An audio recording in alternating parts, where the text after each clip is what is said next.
Good morning, everybody. Pastor Johnson here from Trinity Manila, your partner in ministry, just down the road from you guys over at Zion Manning.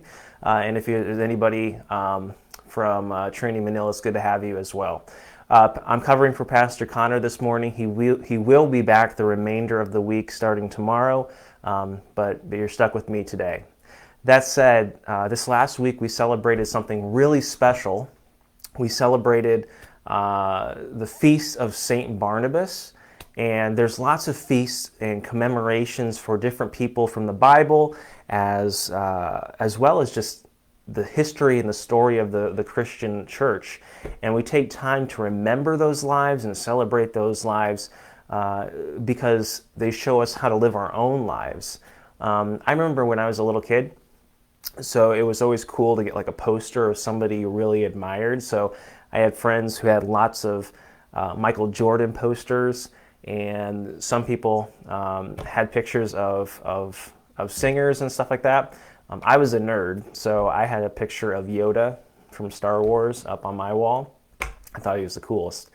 And so we put those posters on our wall to remember people that we admire, people we want to be like. And the reality is, in the Christian church, we have the same thing too. We have people that we look up to and admire. And this morning I wanted to bring two resources to you. One is just our hymnal, the Lutheran Service Book. So this is that Burgundy book. And in the very front of it, there's this a couple of pages just dedicated to saint days, or what we call feast days, as well as days that we commemorate people, which tends to be people from the Old Testament or people from Martin Luther's time and day. And then the other resource I wanted to hold up to you as well, and I put a link, I think, in the comments.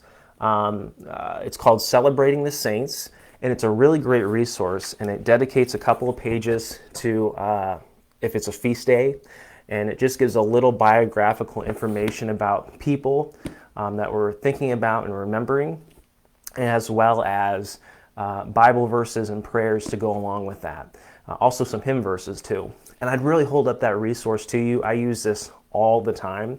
And I just think it's so important because it's very easy to sort of live life and see the disconnect between what it means to be a Christian and how do we live that out? That's the disconnect.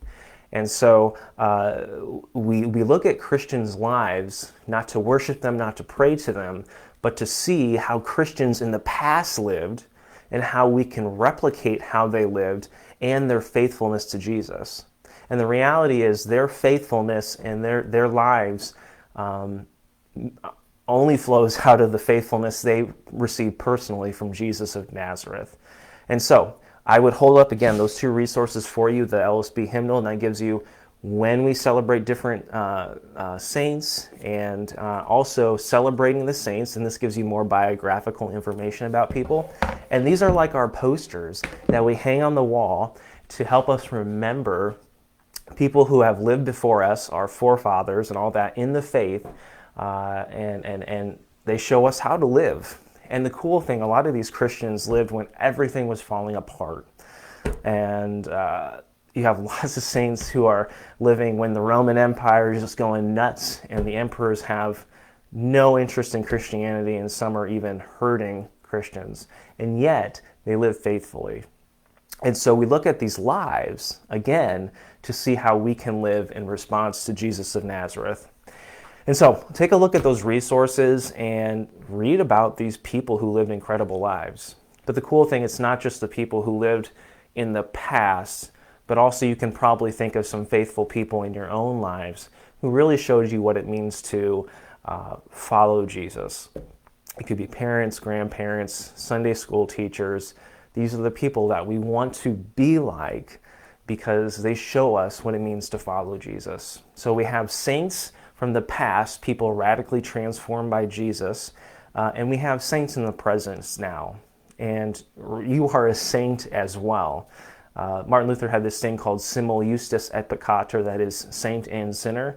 On the one hand, yes, we continually come to the divine worship in order to receive forgiveness, realizing we have failed God.